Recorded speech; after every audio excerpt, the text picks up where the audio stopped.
If you are getting motivated is your strategy, you can build a habit.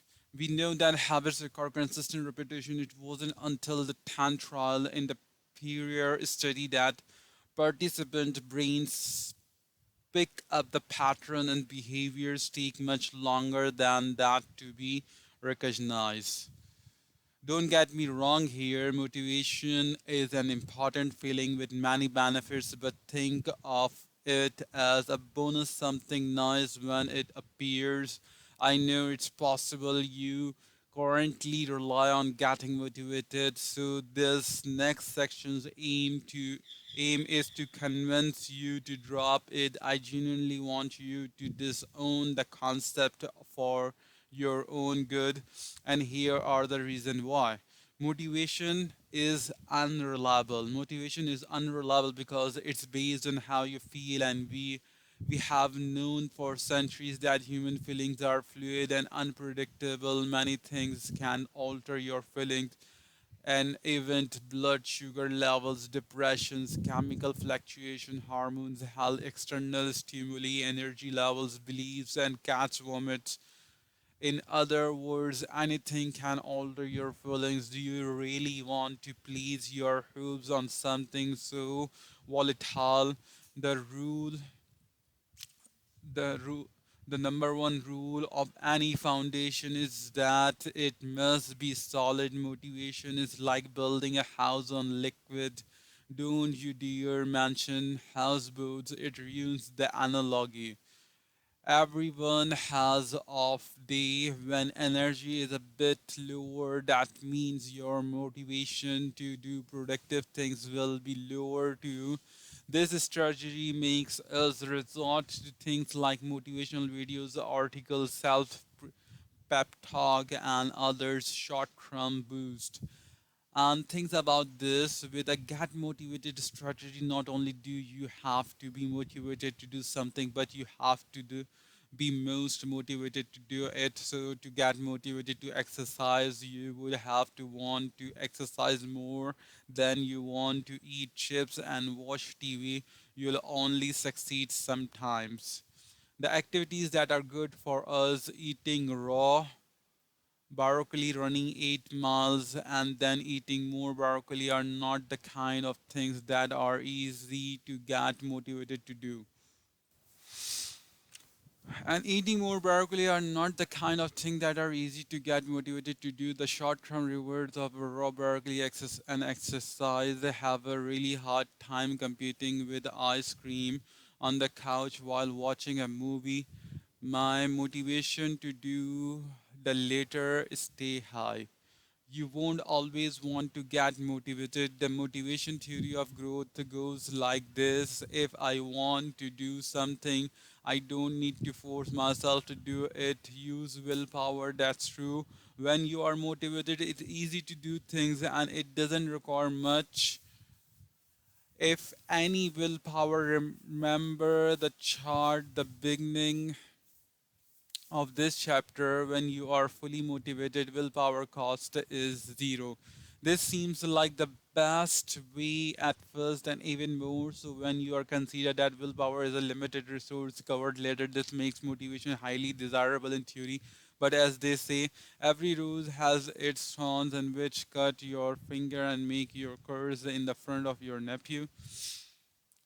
Problems, motivation is not easy and sometimes nearly impossible to cultivate on demand. To look no further than your own experience to verify this. How easy has it been so to motivate yourself when you are cried, sick, have a headache, feel off, or just really want to do something else more fun? This idea of changing what you desire just by focusing on benefits really discredits the power and the influence of how we feel. It's hard to change your feeling by thinking it's when we have a lot of energy, a healthy mindset, and no major temptation that we succeed with motivation, but when the time comes to act, the scenario appears far less favorable. We'll decide to do it tomorrow. When I was tried and had a headache recently, there was no motivation phrase or true that was going to make me work on this book. I didn't want to get motivated either. I want to sleep. Thankfully, I didn't rely on motivation. There will be times in your life that you won't be motivated to get motivated. This means that you bear with me here. Don't want to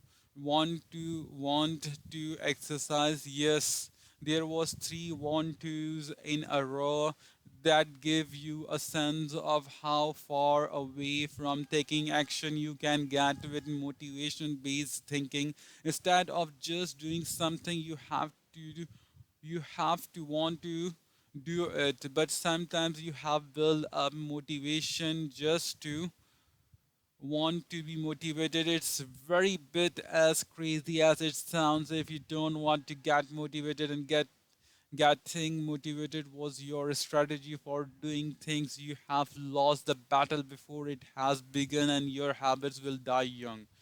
Some people habitually think motivation is the only basis for taking action, as getting motivated has been established by parroting self-help writers as the way to get yourself to take actions and improve your life. Few people's questions it. It's standard procedure. Motivation websites abound and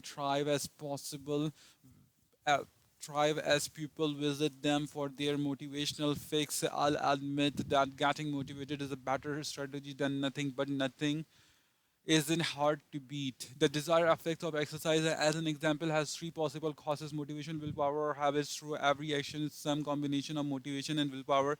We tend to rely more on one or the other. Then there is that weird hybrid of trying to get motivated while saying you have to do it anyway. It usually comes to this: when the battle is lost, a destructive habit to have is believing that you have to be motivated to act. It's not a problem when you would like to. A destructive habit to have is believing that you have to be motivated to act. It's not a problem when you would like to be motivated, but when you can't do anything unless you motivated, this is the perfect way to enter a laziness spiral. Being lazy makes you feel lazy, and if you always feel lazy and follow this motivation rule, then you will continue to be lazy. There's no way out. This idea that motivation precedes the actions can become deeply ingrained into a person's psyche, but there's no rule that say your feelings and actions must always match. It creates a confining, frustrating life. Motivation sets up for failure through the law of decreasing enthusiasm. Okay, let's just say that you are able to get motivated to read for 2 hours every day, and say that you're able to do this for 3 weeks straight. At this point, you like have a very weak habit beginning to form for this behavior. But since you've been relying on motivation, this cruel transitions period will likely means the end of your progress. The law of decreasing enthusiasm isn't a real law, but a term I made up because it is more disruptive than the corresponding economic principles. The law of diminishing a marginal utility. This economic law say you will enjoy your fifth slice of pizza marginally less than your fourth slice, and your fourth slice less than your third slice. When it comes to behavior repetition, the same sort of things happens. As a behavior begins, it transitions into habit. You will become less emotional about it. It will even begins to seem boring and mundane. Count on it. Jeremy Dean say in his book Making Habit, Breaking Habit, that a habit doesn't just fly under the radar cognitively, it also does the so emotional. The act of performing a habit is curious emotional, as Dr. Wood and her colleagues noted. This occurrence in a study that conducted at Texas A&M. When participants perform a habitual behavior, they were decidedly less emotional about it. This is why thinking you need motivation to take action work against You in habit building repetition doesn't make us more excited to do things, it make us less excited. The perk habit offers less resistance and more automaticity. Dean say the fact that habitual behavior doesn't stir up a strong emotion is one of its advantage. That's true because anything dependent on human emotion is completely unreliable.